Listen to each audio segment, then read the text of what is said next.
The Ohio State University College of Food, Agriculture, and Environmental Science is a driving force throughout rural Ohio, and in particular, its South Centers located in Piketon, Ohio. The South Centers provides research and educational formats in a number of areas, including horticulture, fruits and vegetables, soil and bioengineering, aquaculture, and business development services. Dr. Tom Worley, Director of South Centers, hosts a monthly South Centers chat. Here's Tom. Good afternoon. Welcome to this edition of the South Centers chat. It's a pleasure to be here this afternoon on a beautiful fall day in Rio Grande. And it's my pleasure to have as a guest today Dr. Greg Davis, who's Assistant Director for OSU Extension. Greg's office is up in Columbus on the main campus. And Greg has a long career with OSU Extension working in the area of community development. Stretches way back to his beginning days in Crawford County when he was focused on issues relevant to community economic development in the county. And Greg, it's great to have you. Welcome. Thanks, Tom. Thanks a lot. It's good to be here. As you said, I started, I guess it's probably been about 20 years now at least, that I've been part of the extension team. And I actually began in Fulton County for a short time and then moved to Crawford in about the middle of 1996. And so Crawford, for your audience, if they're not familiar, it's the home of the Bratwurst Festival. And it's a couple of counties north of Columbus. So it's somewhat on the way to Lake Erie if you're traveling through Columbus on the way to the lake. And so, I spent some time there in Crawford County working with local officials and community residents. We did a lot of land use planning. If you think back to the mid-90s, land use planning seemed to be a really hot topic. The economy in the 1990s was really booming. And it seemed as though communities and the farm community in general were really interested in trying to get their arms around, how to make this development sustainable and in a planned way. And you may remember too, there were even some dollars available for farmland preservation plans, and that stems back to the mid-90s when we did that kind of work. But after having worked in Crawford County for about 5 years, I moved to a district position. I was based in northwestern Ohio, and I think we had 19 counties at the time. That I gave leadership to really through our county extension programs. And so we had individuals throughout those 19 counties that worked in areas of economic development, leadership development, organizational capacity building, and land use planning. And really my role there was to help those county-based extension agents, we called them at the time, with their programming resources and working with a variety of audiences to meet those local needs. And then after about 5 years there, I think I took a position in the Department of Agricultural, Environmental, and Development Economics here within the College of Food, Ag, and Environmental Sciences. So I was on campus in that department giving statewide leadership to our community economics programs.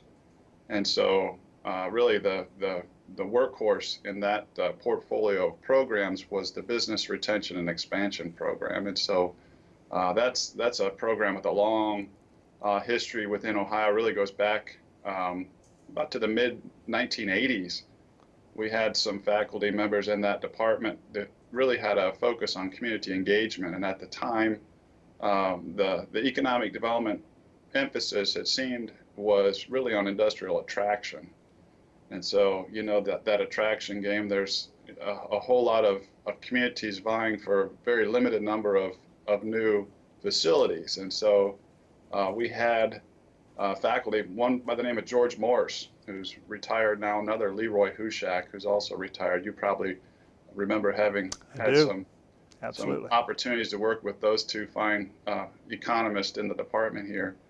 They sat down and said, there's a whole lot that can be done with existing businesses in a community to really stimulate that local economy. And so the two of them sat down and hammered out in essence, what we think of as the Business Retention and Expansion Program today that I can talk about a little bit more here in the time we have. Sure.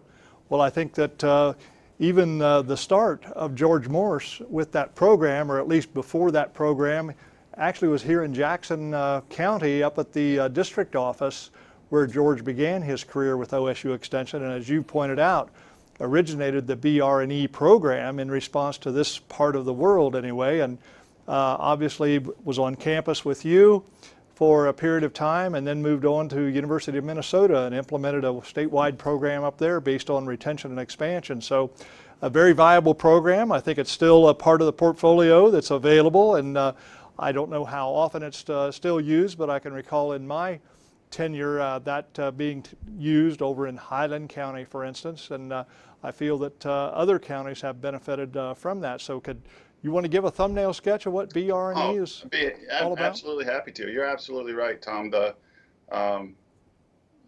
origins of the program really go back to that part of the world there, in southern Ohio, and it really was focused on more of the rural communities, the way I understand it. And part of that was because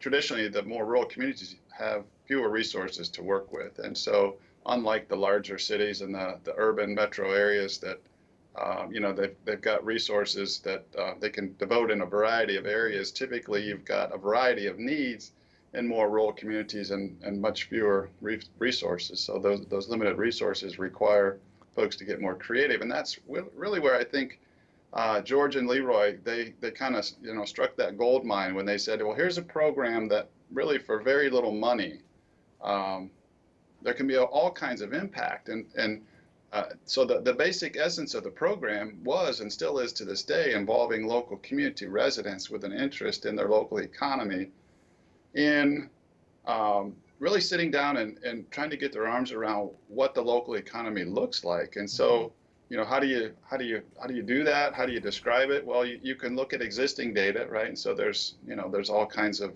census data that describe the demographics. There's the Bureau of Economic Analysis that tracks new business starts and looks at the overall performance of economies.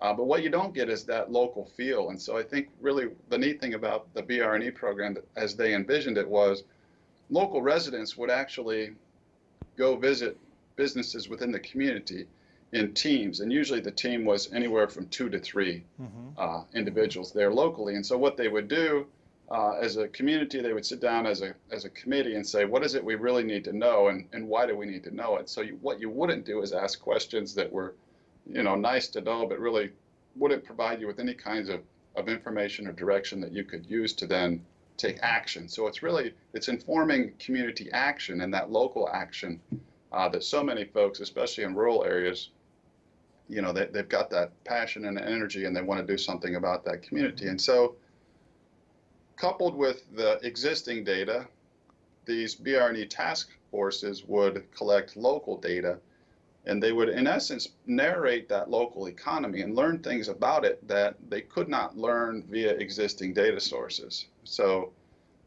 then those kinds of information would inform a plan of action that would enable the local community to take steps necessary or desirable to see these local businesses expand. So it was almost like a complementary approach to industrial attraction, where you realize that having a new facility would be fantastic, but there's absolutely nothing wrong with seeing an existing facility grow. Right. And that really was the essence of the program. Right. Well said. From what I understand, obviously you have way more experience being involved with it and having your sleeves rolled up, but I think just one thing came to mind as you described it, that it wasn't OSU Extension coming in with here's the answer, here's the plan, here's what you ought to do. It really is working with and being involved in trying to find what some of the potential hurdles were or some of the opportunities that could be built upon. And I think that the fact that the real key, as I recall, was that local task force that you talked about, having local people engaged that were really passionate about seeing their community improve or sustain and move forward. And I think local businesses respond so well when their Right. neighbors are the ones leading the charge, so to speak. Well, and so many times you'd have the local business say, we're so excited you want to come, see what we have. No one has ever wanted to see what we do inside these walls. And so, personally, I had been on visits where I had that sort of a reaction from the folks we were visiting. And so it was really, it has been really an interesting way to grow community within a place where there's opportunity to do that. Now, all that said, I got to share this too. You had talked about where it started and where we've been. The last time I checked, we were involved with communities in 79 of the 88 counties in Ohio. Wow. And so in some cases, it's as small as a village where we've worked with on a program like this. And so it's the kind of thing where, it doesn't have to be on a county level. It could be in a village as small as 500 people that we've worked these kinds of programs. We've also worked in multi-county regions. I did one, I'm trying to remember, I think there were 11 counties. It was the Eastern Ohio Development Alliance group, and that goes back about 8 or 9 years probably now. But then you've got everything in between. But I think by and large, historically, if you looked at the kinds of communities that we worked with since 1986, they've been predominantly rural. And so it's been a fantastic program. Yep. And it really, like I said, it helps build capacity to better understand a local economy. It informs local economic development strategies where you really wouldn't have, the best local knowledge informing those strategies otherwise. And it just really brings people together. Sure. Yeah, I think you summed it up when you said that, because I think that just the fact that a group takes the initiative to work with the program and engage with the program, and as you pointed out in your comments, to actually show up at local businesses and say, you're important enough that we're coming to talk to you, and we want to see you succeed and continue to grow and retain your business and expand, which is obviously in the name, is a great shot in the arm to a local community in and of itself. Just the fact that somebody noticed that we are here and that we contribute and that we can continue to build and thrive is so important. So great aspects on that. One of the neat things I'll add, and then we can move on to some other topics, I think this is neat that, our approach has been to teach people in these communities how to do this. And so it's really an opportunity of co-discovery where we're working as a team, and there's things that we actually learn about communities and the interesting dynamics within communities when we work with them to put this program together. But really our goal, like I said, is to enable them to carry it forward. So, we'll come in, we'll work with them in one particular project, and then we'll hope that the next time they're able to do it on their own. Now, that's not always the case. They may call us back for some advice and counsel, but I mean, ultimately, really, there's communities. I said we worked in 79 of 88 counties.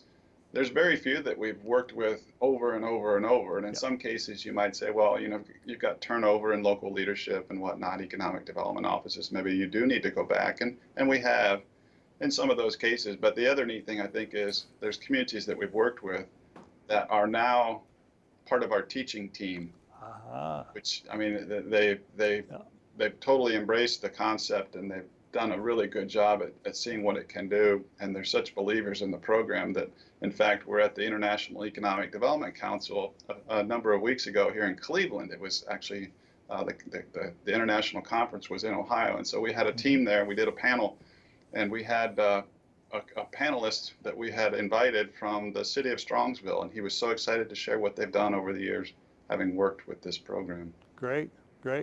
Excellent.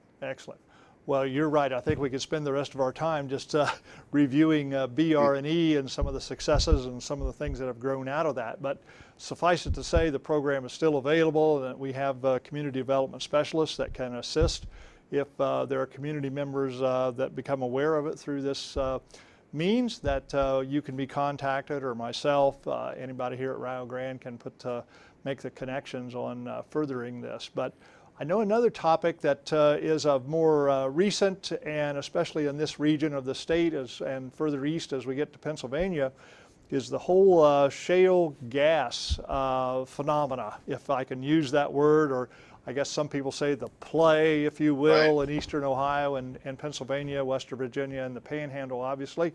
Many aspects of community development come into the picture when we're talking about this newfound wealth, if you will, and being taken advantage of over recent years. Can you share with us a little bit about how that has played out? Absolutely, be happy to, Tom.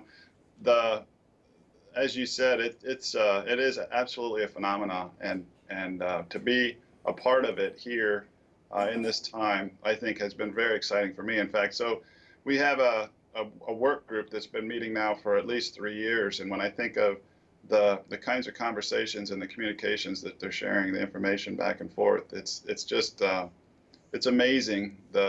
You talk about the different aspects of community development. We've got folks from the Ohio Farm Bureau that are part of the work group, the Ohio Department of Natural Resources. I mean, that would make absolute sense. There's folks at the university, the Subsurface Energy Resource Center, and so you've got then extension resources from a variety of communities within the affected parts of the state. And so, that team has been not only sharing information, but trying to get their arms around what information can we create to help communities and landowners and local officials. I mean, it just the impact of the Ohio shale play is just far-reaching, and so the folks in your audience that are perhaps in this part of the state where they've really experienced it, they absolutely know that really the depth and the breadth of the impact of this phenomena. But the one project I'd really like to talk about with your audience now is it's kind of a research project that also was an engagement project, and we had a small team of our community development professionals in the state work. It's actually it's been a 3-year project, and there was some funding through the Economic Development Administration, the EDA, which is part of the Department of Commerce. And it really was focused on trying to get our arms around how to build sustainability around this phenomenon. So often you'll see, a boom period like this inevitably leads to a bust period. And so, what can we learn? What have we learned in the past? What are the kinds of things we can do to help even out the boom bust, so it's not such a spike in each direction? And so this team, they came together and they said, well, there's a multifaceted approach to this phenomenon. We want to try to look at this from the economics perspective, the energy perspective, the sustainability perspective, the relationships, the community interpersonal relationships perspective. And so there was a pretty diverse set of members on this team. But then the neat thing, I think, too, is they engaged the regional economic development districts. And so there were 25 counties involved. And within those 25 counties, really, it was comprised of 4 of these economic development districts. And I think the one that's probably most familiar to your audience would be the Buckeye Hills, Buckeye Hills Development District. We also worked with the Omega Group, and then the Northeast Ohio 4-county Regional Planning and Development Organization, and then Eastgate. So really this territory, you talked about the eastern part of the state, probably goes in about 3 counties, starting up around Akron, Canton, coming down along the Ohio River, into Noble, absolutely into Noble County. I know there's been some activity there, and maybe even a few wells even further. But this team, they looked at all kinds of the existing data, kind of similar to the BRNE approach. What do we know? What's already been collected? What don't we know? How do we add value? How do we utilize the data that we do have to identify implications for the future and then inform decision making? And that's, as you know, that's really one of the key focuses of extension, is to inform decision making. So, I mean, just for example, here's some numbers that I have pulled out of one of the reports. When you look at the number of wells drilled in each of the regions, and I'm looking at just from 2010 to 2013, the Buckeye Hills, for example, in 2013, there were 104 wells drilled. And in 2010, there were 48. So you can get a feel, you went from 48 and then you added 52 more in 2011. You added 107 more in 2012, and then another 104 the year after. And so the Omega region even more. They started in 2010 with 94 that they added. They added 151 more the year after, and in 2012 another 228, and then in 2013 they added another 389. Wow. Wow. And so when you look at the map, yeah, it's just impressive to see the activity. Now, a lot of that activity has really dropped off just because of, I mean, what we say, the boom and then the bust. And so a lot of these companies got into drilling, realized then, oh my gosh, we've got a surplus of product. What happens? Price drops. When price drops, they slow down on exploration. But are you able to characterize, Greg? This is very dramatic in terms of this buildup, in terms of the drilling of the wells, and I'm sure that the number of new businesses, the number of new hotel rooms, the number of new drilling service companies, for instance, the number of new welders that came to the region, just a lot of economic activity that is spawned by the related effects in the local economy. Is that holding up, or are these types of business under pressure now already as well? Well, that's a perfect question, Tom. Really, what the key part of this project was to get our arms around the impact. So what, we're looking at this activity. We know for sure that, we can track jobs. When you look at the guys that drive the white trucks and wear those helmets, right? The guys that are actually on the well pad site doing the work, you can go out and you can count those jobs, but then ultimately the jobs that support those jobs were really what this group was interested in. And so, yeah, your question's right on. And that was the focus, one of the key areas of focus for this project. And so what they did, the planning team, they sat down and they said, well, we know we have some data here we can work with. We have this, we're going to do some economic analyses on that data and try to estimate what the impact is and what it means for communities. And so, again, it was to better inform those sustainable planning decisions for communities to take. And so I think it was neat. I'll just touch on some of the quick findings here.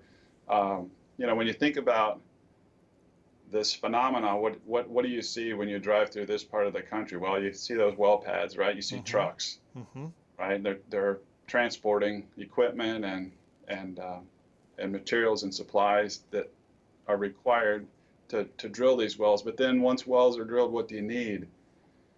Right? You've got access to the product, but then how do you move the product to a place where it can be actually marketed and distributed? And so there was a whole lot of activity with pipeline, right? And so think about everything involved in pipeline construction, from the right-of-ways, right? There's jobs involved in identifying where the pipeline will actually go. And then you think about, okay, so we know we've got a right-of-way. Now we actually have to, we're involved in surveying that. We're involved in engineering that. And then we're involved in transporting the materials necessary to install the pipeline, right?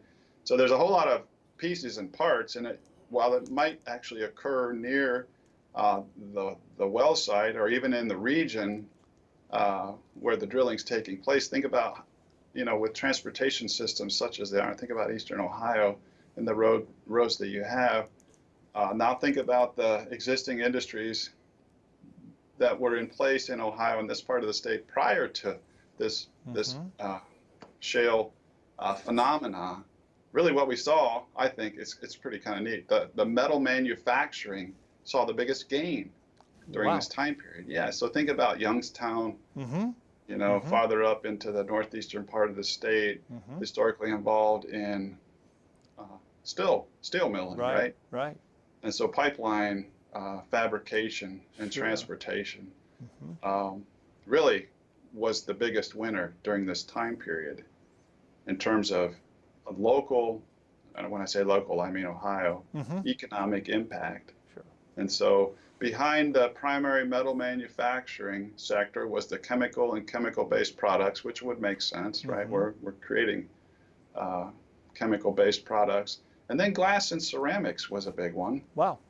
Yeah. A little bit surprising to me, but I don't know all the aspects, obviously. I might have to dig a little deeper into finding out what all falls into the glass and ceramics sector. But then following that, again, would somewhat make sense, is machinery manufacturing. Wow. would be. So, I mean, that kind of gives you a feel for Yeah. for the kind of industrial sectors that really felt the impact Mm-hmm. in terms of economic change Yeah. as a result of the drilling Right. in this part of the state. Yeah. Greg, the discussion that you've led here this afternoon been just right on, and I think characterizes the types of things that go on in OSU Extension and community economic development, and the examples that you've provided from business retention and expansion and up to the current energy work in Eastern Ohio are perfect examples of what OSU Extension engages in and how we are able to go in and work with local groups. We're just down to the last minute or so, and I wanted to give you a chance just to get your email out there. If you'll just state that for us, and maybe a phone number in case someone would want to follow up. We want to be sure that that's available. Absolutely, Tom. I appreciate the opportunity to be with you and your audience today, and I'd be happy to talk more about any of the programs we talked about here in the last few minutes, or anything else that folks might be interested in related to community development and extension and how we work with communities throughout Ohio. My contact info is davis.1081 at osu.edu. So that's Davis, D-A-V-I-S, and then a period, and then a 1, a 0, an 8, and a 1, 1081 at OSU, and that's for Ohio State University.edu. Good. And a quick phone number that Mm-hmm. I could be reached most simply is 614-292-5942. Greg, I think that we're just about exhausted our time. I have time to thank you. Very appreciative of your time this afternoon and the excellence with which you presented an overview of community development, and appreciate your work as Assistant Director for OSU Extension. I think that we will look forward to reconnecting with you. I think there's a lot more to community development than we've been able to cover in a short period of time here, but we'll save that for next time out, and until then, we will be in touch and see you up on campus somewhere. Sounds good, Tom. Okay. Look forward to it. Thanks again. Have a good day. Okay. Bye.